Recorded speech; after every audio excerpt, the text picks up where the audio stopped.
우리는 만날 때마다 인사말을 주고받습니다.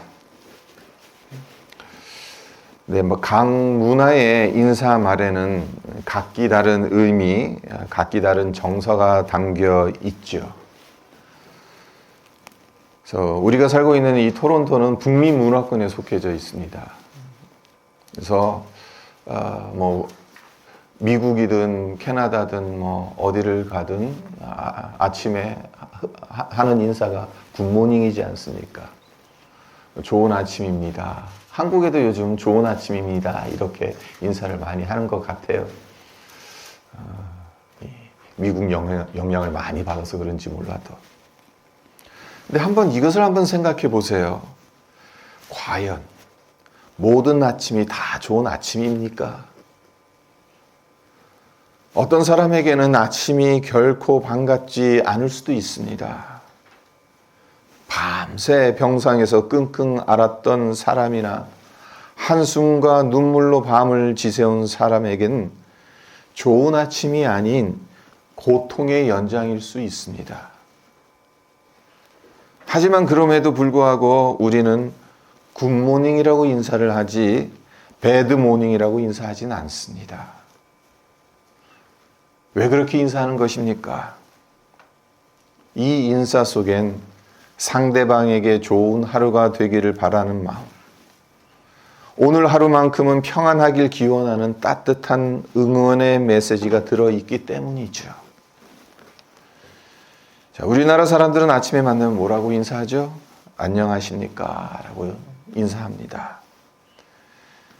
평범한 인사말처럼 들립니다마는 이 짧은 말 안에는 우리 민족의 깊은 역사와 눈물 어린 사연이 담겨 있습니다.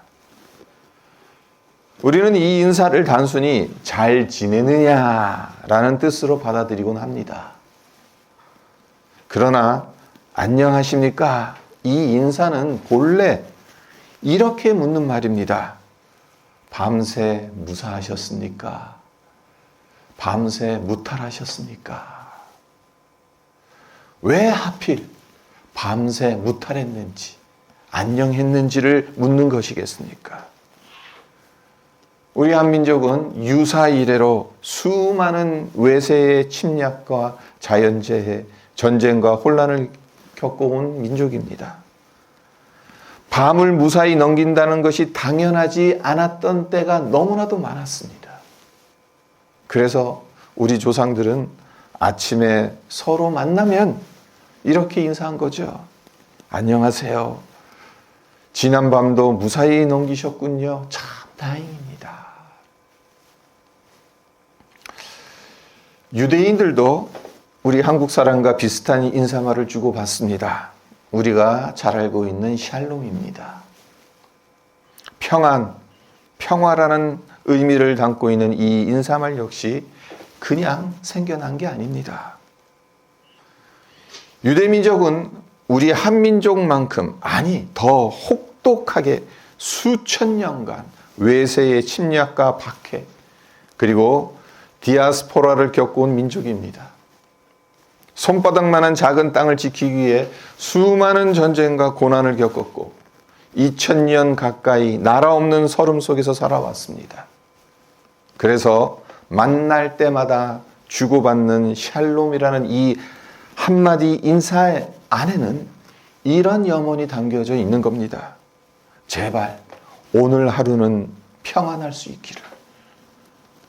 부디 이 사람만은 전쟁과 박해로부터 안전할 수 있기를.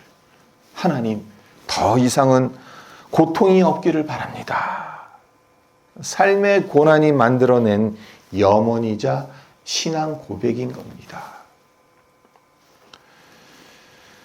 오늘 본문 말씀 사사기 6장 24절, 이 샬롬과 관련해서 중요한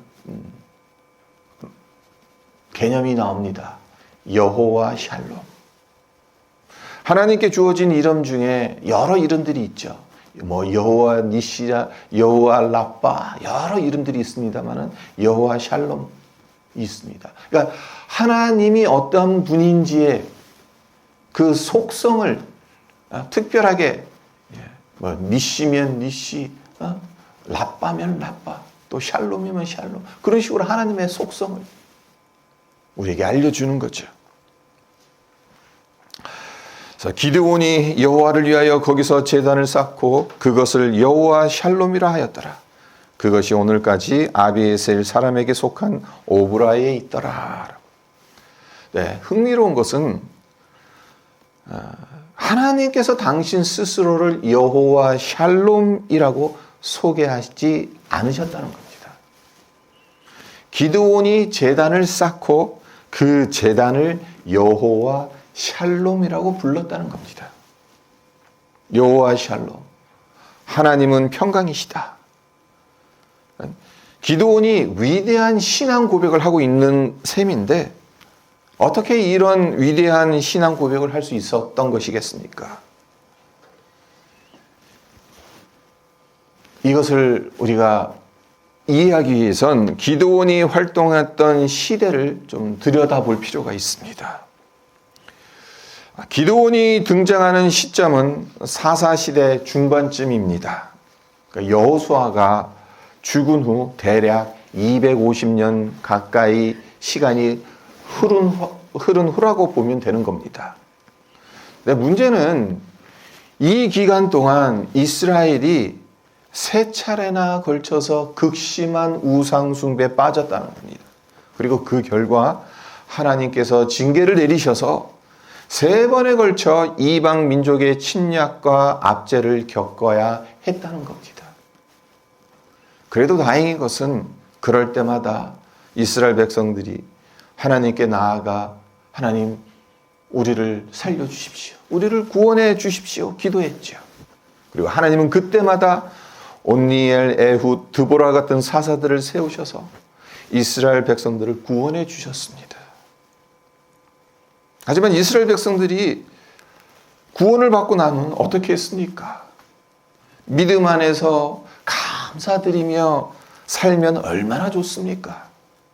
그러나 그렇게 하지 않았죠. 예전의 삶으로 돌아가 버립니다. 또다시 우상을 숭배하고 하나님을 배신합니다. 이런 이유로 사사기를 읽는다는 것은 참 마음이 편치 않습니다. 무겁습니다. 솔직히 한두 번은 그럴 수 있죠. 하지만 한두 번도 아니고 계속해서 반복한다는 것.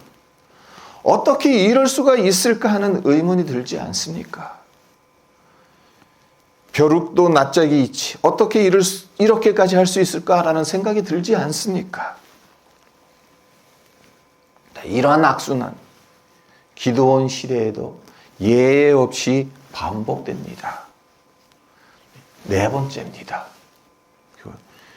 이번엔 미디안 족속이 이스라엘을 괴롭히는 주체로 등장합니다. 그래서 사사기 6장 1절 한번 보실까요? 이스라엘 자손이 또 여호와의 목전에 악을 행하였으므로 여호와께서 7년 동안 그들을 미디안의 손에 넘겨주시니. 자, 여기서 우리가 눈여겨봐야 할 단어가 하나 있어요. 그것이 무엇인가 하면 또라는 단어입니다. 처음이 아니라는 겁니다. 한두 번 그랬던 것이 아니라는 겁니다.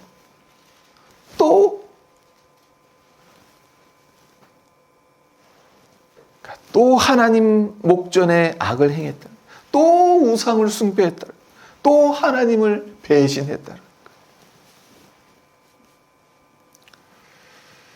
자, 반복되는 불순종의 역사는 그 자체로도 너무나도 가슴 아픈 얘기는 합니다만은 네 번째 또다시 찾아온 이 악순환은 이전과는 다른 더 깊고 날카로운 고통이 이스라엘을 덮칩니다. 왜 그렇습니까? 그 이유가 무엇인가 하면요. 이제껏 세 번에 걸쳤던 이방 나라의 이 침범 그리고 압제, 군사력에 의해서 막강한 군사력으로 이스라엘을 짓누른 겁니다. 하지만 미디안이 이 네 번째 이스라엘을 괴롭힌 것은 강한 군사력으로 이스라엘을 압제한 것이 아닙니다. 이스라엘 백성의 삶을 속속들이 꿰뚫고 있었다라는 것이 중요합니다. 이스라엘의 약점을 미디안 족속들이 너무나도 잘 알고 있었어요. 자, 3절과 4절을 보세요. 오늘 본문 말씀은 24절 한 절이지만 6장 1절서부터 24절을 전체적으로 아우릅니다. 네. 자, 3절과 4절을 한번 보세요. 이스라엘이 파종한 때면 미디안과 아말렉과 동방 사람들이 치러 올라와서 진을 치고 가사에 이르도록 토지 소산을 멸하여 이스라엘 가운데 먹을 것을 남겨두지 아니하며 양이나 소나 나귀도 남기지 아니하니. 무슨 뜻입니까? 무작정 쳐들어온 게 아니라는 겁니다. 파종할 때, 그러니까 씨를 뿌리고 열매 맺기를 기다릴 때 바로 그 타이밍에 귀신같이 알아채고 덮쳤다는 겁니다. 이스라엘의 생활 패턴과 경제 구조를 정확히 알지 않으면 어려운 일입니다. 권사님께서도 기도해 주셨지만 지금 이란과 이스라엘 사이에 전쟁이 일어났습니다. 뭐 전쟁이나 다름없습니다. 근데 이스라엘이 핵시설을 파괴하고 요인들을 암살하는 과정을 보면 어느 신문에서도 그렇게 평가를 했더라고요. 이스라엘의 모사드 정보기관이 이란을 마치 놀이터처럼 삼았다. 그러니까 이란의 속속들이를 다 알고 있는 거예요. 정부 고위 관료들, 군사령관들, 동선들을 다 파악하고 있다는 거예요. 그러니까 정확하게 정밀 타격. 근데 지금 미디안이 그런 거예요. 이스라엘의 사정을 속속들이 알고 있는 거예요. 이때 쳐들어가면 된다는 겁니다. 미디안은 이스라엘의 성벽을 무너뜨려서 이스라엘을 압제한 게 아닙니다. 이스라엘의 마음과 삶의 틈을 파고들어서 공격한 겁니다. 그래서 더 아픈 겁니다. 적이 내 삶을 너무도 잘 알고 있기 때문에 내가 언제 힘든지, 어디가 약한지, 어떻게 흔들 수 있는지를 정확히 알고 공격해 왔기 때문에 이스라엘 백성들 입장으로는 정서적으로, 영적으로 엄청 고통스러운 겁니다.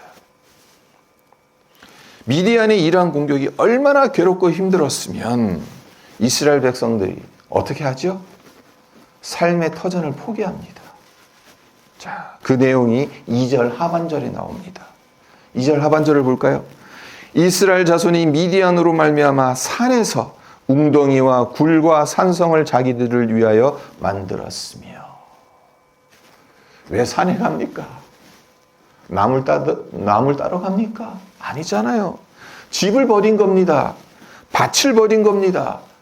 삶을 버린 겁니다. 그리고 산속으로 도망가 땅굴을 파고 숨어 산 겁니다. 단순한 피신이 아닙니다.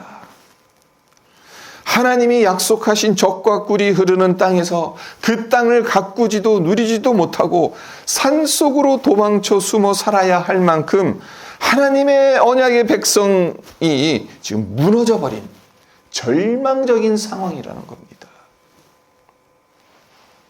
이런 상황 속에서도 이스라엘 백성들이 이런 걸 보면 이스라엘 백성들이 참 알다가도 모르는 족속이에요. 이런 절박한 상황에 닥치니까 어떻게 합니까? 다시 하나님 앞에 부르짖죠. 6절을 보겠습니다. 이스라엘이 미디안으로 말미암아 궁핍함이 심한지라 이에 이스라엘 자손이 여호와께 부르짖었더라. 하나님께 나아가 살려달라고 부르짖었습니다. 하나님께서 이 부르짖음을 외면하지 않으셨죠. 그래서 기드온을 사사로 세우십니다. 그를 통해 미디안의 손으로부터 이스라엘 백성들을 구원해 내십니다. 그런데 하나님께서 기드온을 사사로 부르시는 과정을 들여다보면 다른 사사들과는 뚜렷하게 구별되는 독특한 점 하나가 눈에 들어와요. 그게 무엇인가 하면요, 하나님께서 기드온을 세우기 전에, 자, 8절서부터 10절을 한번 보세요. 8절서부터 10절을 한번 눈으로 한번 읽어보십시오. 어떤 내용이 나옵니까? 선지자를 세우시죠. 선지자에게 말씀을 넣어주시죠. 어떤 내용입니까?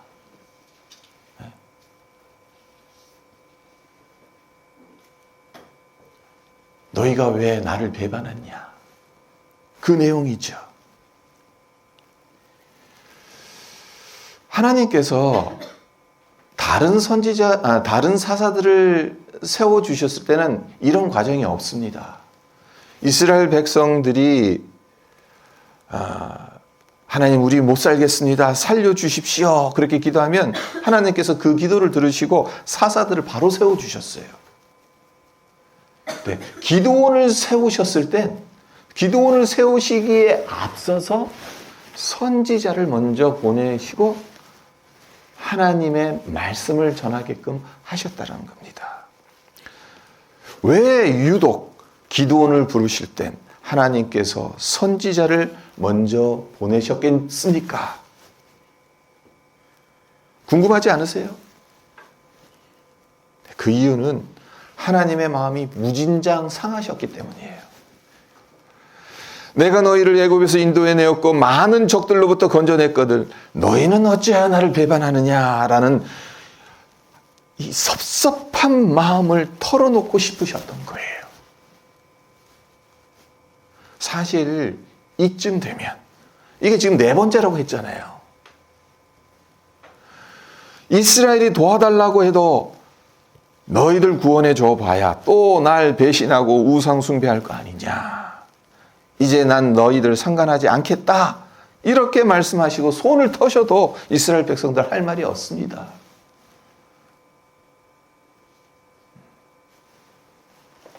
하지만 하나님은 선지자를 보내셔서 당신의 속상함을 전하시고 이스라엘의 죄를 책망하기는 하셨어도 이스라엘 백성들을 불쌍히 여기셨어요. 그 마음을 전하신 것 자체가 이스라엘 백성들을 향한 마음이 나만 있다라는 뜻입니다. 내 마음을 좀 알아달라는 거죠. 사랑의 반대말은 무엇입니까? 미움입니까? 아니죠. 무관심입니다. 사랑하지 않으면 관심을 두지 않아요. 이런 마음을 표출할 필요도 없어요. 그냥 징계하시면 돼요. 그냥 끊어버리시면 돼요. 굳이 내 마음이 이렇게 아프다 그렇게 말하실 필요가 없어요. 그래도 하나님께서 이 마음을 전하세요. 왜? 이스라엘 백성들이 하나님의 마음을 알고 돌아오고 회복되고 그러기를 원하셨기 때문에.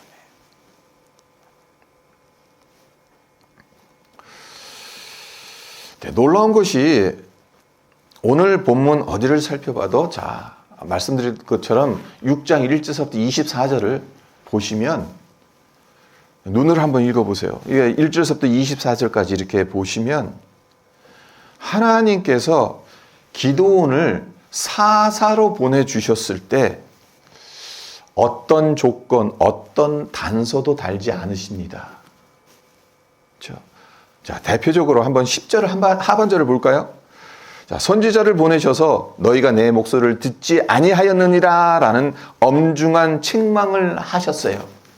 그렇죠? 그런데 그 다음이 중요합니다. 엄중한 책망을 하고 이스라엘의 죄를 책망하고 난 후 하나님께서 무슨 말씀을 하십니까? 그래, 너희들이 하는 것 봐서 도와줄지 말지 결정하겠다라는 단서를 다십니까? 아니죠. 자, 12절로 보세요. 선지자를 통해서 이스라엘의 죄를 책망하시고 난 후에 곧바로 하신 말씀이 12절입니다. 뭐라고 말씀하십니까? 여호와의 사자가 기드온에게 나타나 이르되 큰 용사여 여호와께서 너와 함께 계시도다 하매.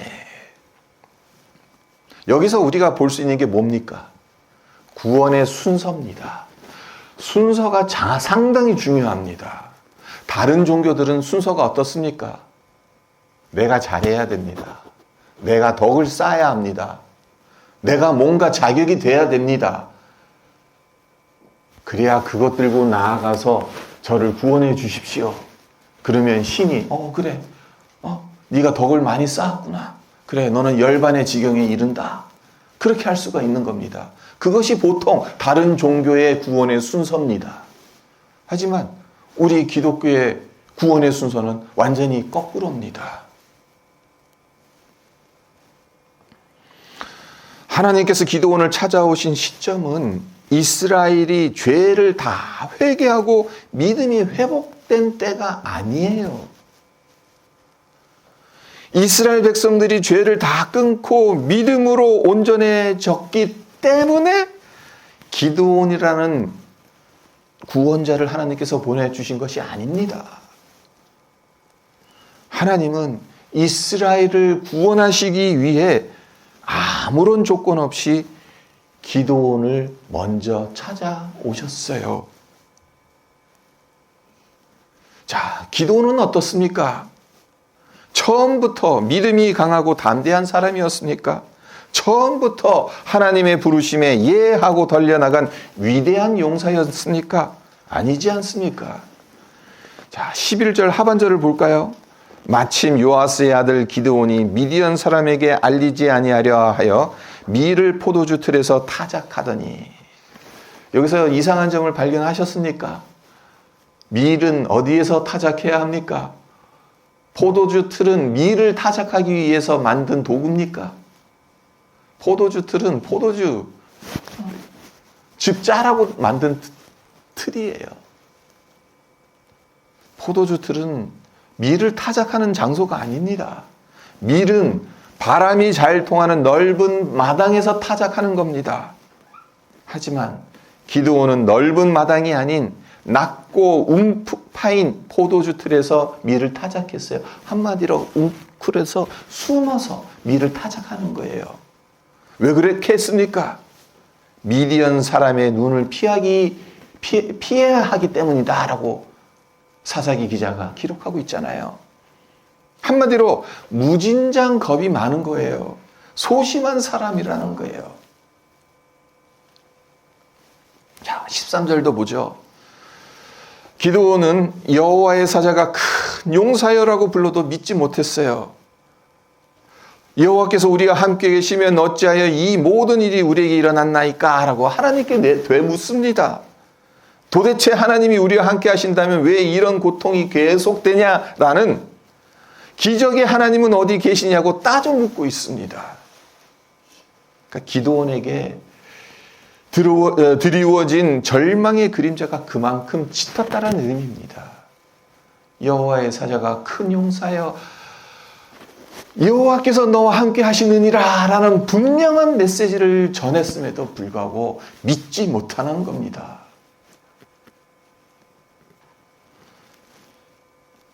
하나님의 부르심보단 현실의 고통이 더 크게 느껴졌던 거죠. 자, 15절에선 기드온의 진심이 더 깊이 드러나요. 그러나 기드온이 그에게 대답하되 오 주여 내가 무엇으로 이스라엘을 구원하리이까? 보소서 나의 집은 므낫세 중에 극히 약하고 나는 내 아버지 집에서 가장 작은 자니이다니. 그러니까 기드온 생각으로는 용감하지도 않고 가문이 좋은 것도 아니고 아니 왜 나 같은 사람을 하나님께서 택하시는 걸까? 도저히 이해가 안 되는 거예요. 내가 사사가 되는 것 정말 자신 없는 거예요. 하지만 그럼에도 불구하고 하나님은 기드온을 이스라엘을 미디안의 손에서 구원할 도구로 부르시죠. 그리고 22절과 23절도 한번 보세요. 자, 기드온이 이런 말을 합니다. 여호와의 사자를 대면하여 보았기 때문에 내가 슬프다. 여호와의 사자, 그러니까 하나님의 얼굴을 보면 어떻게 됩니까? 죽습니다. 그러니까 기드온이 알고 봤더니 내가 지금 대면하고 있는 존재가 사람이 아니네. 하나님의 사자네.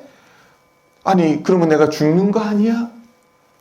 그래서 슬프도소이다 라는 말을 합니다. 그에 대해서 하나님께서 뭐라고 대답하십니까? 23절에 여호와께서 그에게 이르시되 너는 안심하라 두려워하지 말라 죽지 아니하리라 하시니라.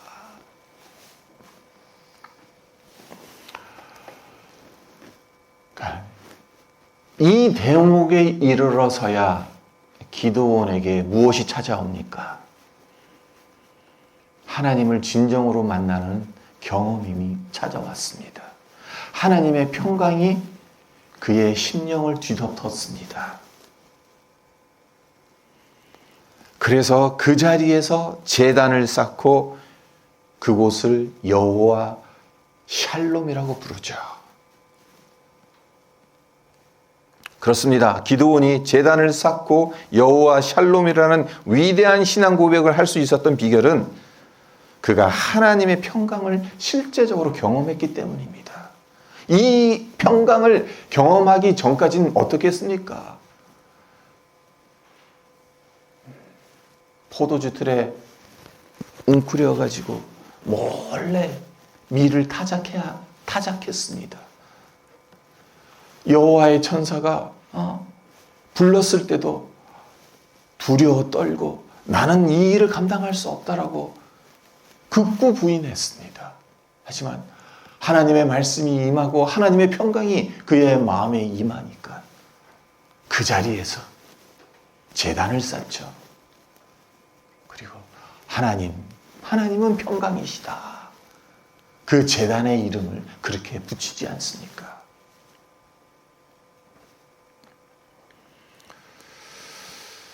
처음부터 믿음이 대단해서도 아니고 영적으로 뛰어나서도 아닙니다.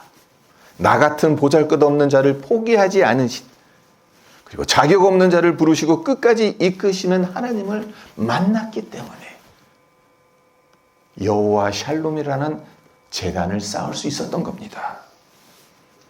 우리는 어떻습니까? 처음부터 하나님의 말씀을 잘 순종했고 대단한 믿음을 소유했기 때문에 하나님께서 우리를 구원하신 겁니까? 얘는 구원해주면 내 말 잘 듣고 성실하게 살 거야 라고 확신이 드셔서 우리를 택하신 겁니까?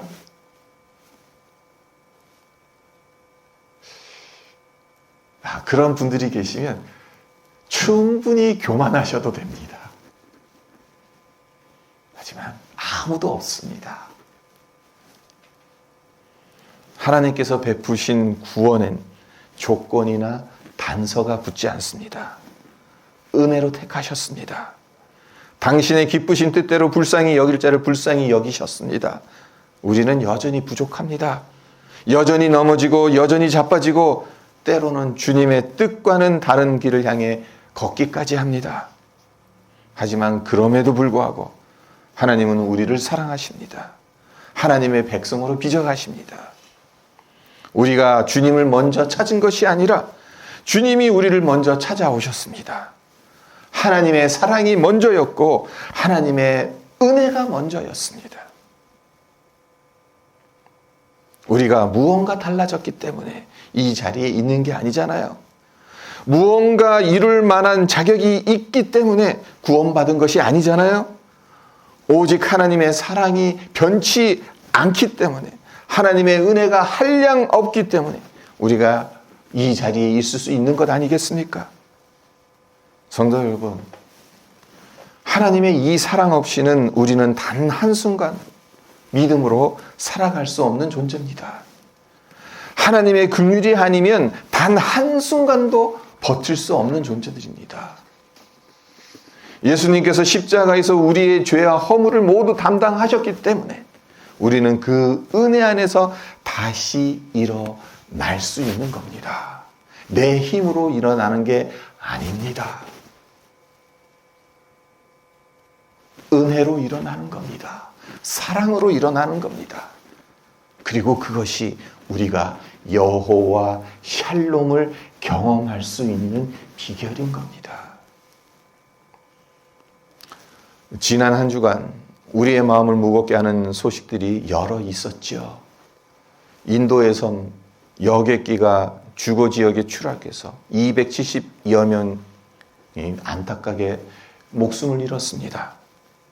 중동에선 이스라엘이 이란의 핵시설을 타격했고 이에 이란은 수백 발의 미사일로 보복하며 두 나라 사이에 전면전의 암울이 점점 짙어져 가고 있습니다. 이와 같이 우리가 사는 이 시대는 참으로 혼란스럽습니다. 전쟁의 소식, 재난의 공포, 경제 불안정, 그리고 각개인의 삶 속에 도전과 어려움이 끝없이 밀려옵니다. 그래서 평강이라는 단어가 참 멀게 느껴집니다. 평강을 누리기가 쉽지 않습니다. 하지만 그럴 때일수록 우리가 붙들어야 할 진리가 있지 않습니까? 우리가 하나님을 찾기 전에 하나님께서 먼저 우리를 찾아오셨다라는 진리입니다. 우리를 향한 하나님의 사랑은 지금도 유효하고 하나님의 은혜는 지금도 충분하다는 겁니다. 그렇기 때문에 우리 모두 이 진리를 붙들고 이 은혜 안에 머물며 하나님 앞에 나가야겠죠. 또한 기드온이 하나님께서 허락하신 그 평강을 경험하고 난 후 여호와 샬롬이라는 제단을 쌓았던 것처럼 우리의 신령과 가정에도 하나님의 평강을 경험하고 그 제단을 쌓아가야 하지 않겠습니까?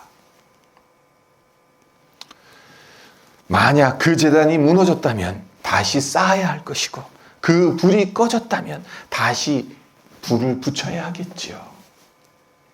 하나님의 평강은 상황을 초월해 임하는 은혜입니다. 우리의 상황이 어떠하든 우리의 기분이 어떠하든 하나님이 함께 하시기 때문에 주어지는 평강인 것입니다. 여호와 샬롬, 하나님의 평강이 우리의 심령, 가정과 일터 그리고 앞으로 살아가는 모든 날들 위해 가득하기를 주님의 이름으로 축원드립니다.